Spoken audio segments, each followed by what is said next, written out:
So maybe this is why your bike broke down. It could have been.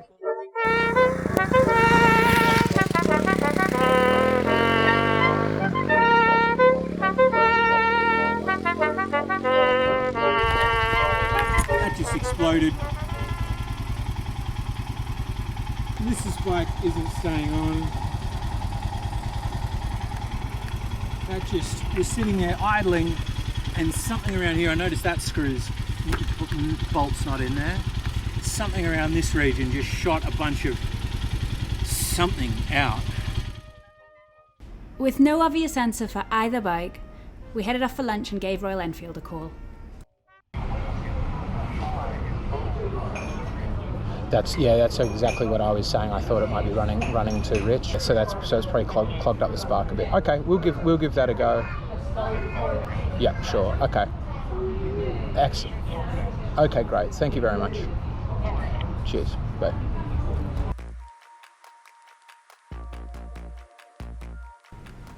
If you haven't figured out what's wrong with the Himalayan already, the guys at the dealership were basically saying that the float needle's probably stuck in the float bowl.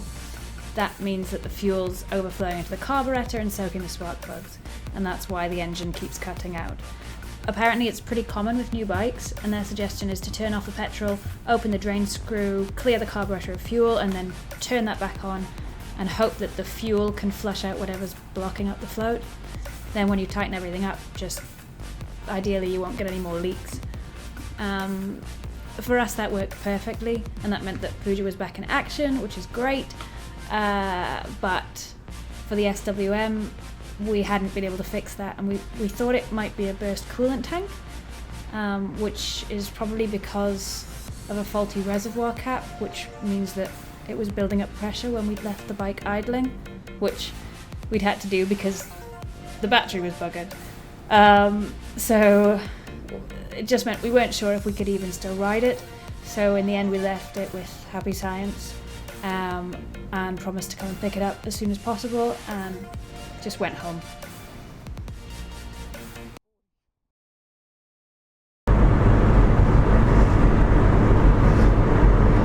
Where are we going? We are going to the Happy Science Centre, and we're now heading across the Harbour Bridge up to pick up the as yet unnamed new motorcycle, because it's broken.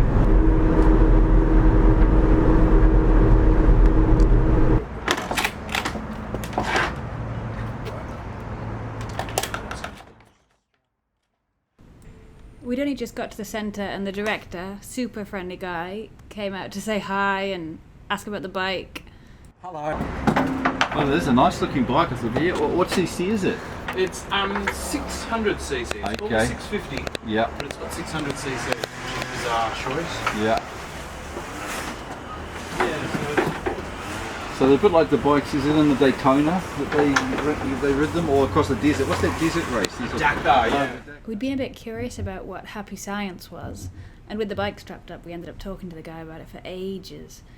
Some of the stuff was pretty out there, but it was really interesting learning about the mysterious Master Akawa. I thought I need to find some meaning to my life, otherwise I can't handle 60 years of no meaning. So I went to an astrologer psychic. He told me I'm going to go from selling the tangible to selling the intangible. He told me I'm going to find this brand new movement. It's all about building critical mass, and it's all about happiness. About 2 weeks later, I got this urge I should go to the Auckland Public Library. And then right about this height on the shelf, I see this book, The Laws of the Sun. And I started studying it, and I realised that he was saying that he was the Buddha of our time, that he also lived 2,500 years ago as Buddha in India, and that when Buddha's on earth, there's nothing more important than to follow the Buddha and study the teachings of the Buddha. I thought, well, that makes sense. And so I quit my job and I started practicing like 3 hours meditation every day and studying the teachings. So three-dimensional space created 40 billion years ago. Suddenly the universe all took form. Venus were just Venusians, but when they came to Earth, that's to make this Earth more dynamic. A lot of the Venusians came, but then at this point, and he explains in there, some came from Sagittarius, some came from the Magellanic Cloud, which is where the reptilians come from. Reptilian peoples on Earth, I'm assuming they're not aware of this. No, they wouldn't be aware, but as you... So they're walking around looking like a human. They look like a human. They just got I was thinking the David Icke ones that have eyes that do funny things or something like that. it's funny. The funny thing is, sometimes you start to see people and you think, I think they might be reptilian, but you don't know it. But it's usually their attitudes. Right. And this is last time. This is your last chance. He said, I've come myself. Last chance or what? Well, otherwise there will be, Earth will have to go back to like a reset, because Like Venus.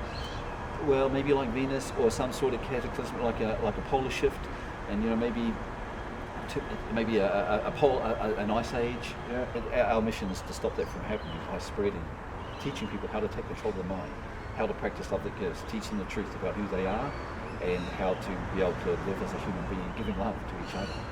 That's it. So.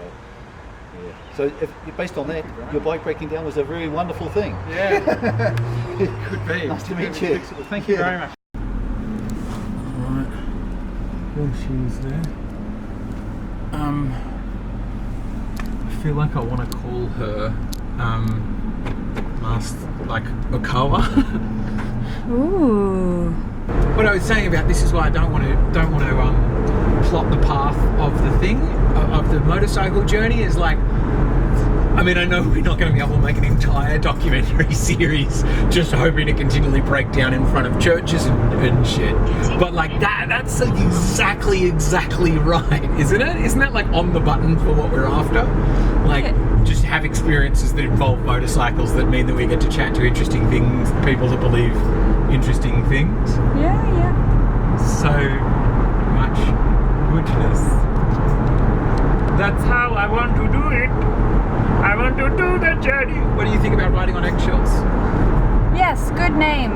Good name. You need to lock it down. We are pilgrims of doubt, and we are riding on eggshells. Nope. You better turn it off because I said pilgrims of doubt again. No pilgrims of doubt. No pilgrims. All right, riding on eggshells. We're stuck on that. I'll be a pilgrim. You can be my disciple.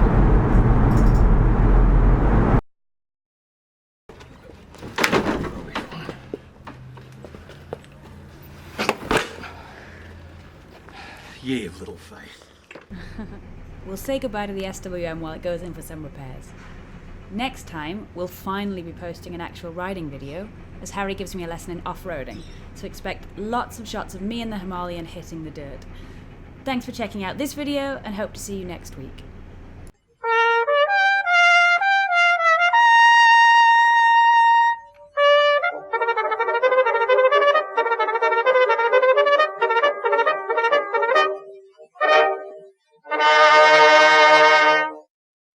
Does she look like an Okawa? Do you think? You want to be an Okawa? You want to be a broken little Okawa?